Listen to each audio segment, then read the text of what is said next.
Dala ang pila ka mga gamit, tagsa ka pamilya, kag bag-o nga paglaom.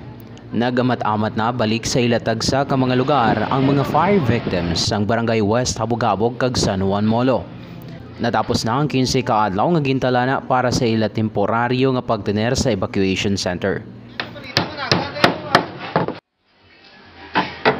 Pero ang masubo nga trahedya, presko sa gihapon sa hunahuna sang kada isa.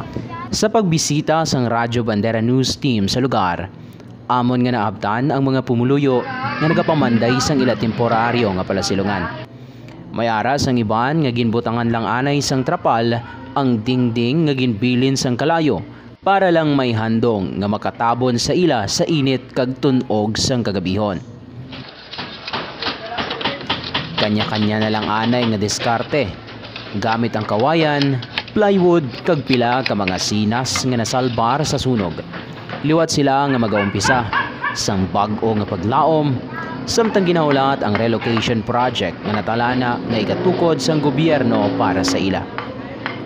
Gamar ka pa sa mga mata sa mga residente ang pait nga ginbilin sang trahedya nga nag-ubos sang masobra 200 ka mga pamalay. Sa amon pagpangusisa, bastante man ang pagkaon kag malimpyo nga tubig nga ginahatag sang gobyerno. Apang ang pamangkot naman sang iban hasta san-o ini. Sa subong, upod ang ilatag sa kapamilya. Liwat sila nga magapanday sang bag-o nga paglaom kag handa man sa gihapon nga pagatubangon ang kada pagtilaw nga nagaabot sa ila kabuhi.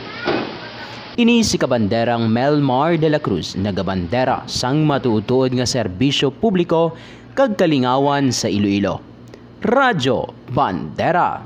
Ang ining balita ang ginadulong sa inyo sang DTX Coffee Mix. Himo sa natural nga sangka pareho sang amarkuso, chia seeds, sugared cane extract powder. DTX Coffee Mix. Nakakapi ka na, naka-detox ka pa. DTX Coffee Mix. Mabakal sa mga butika.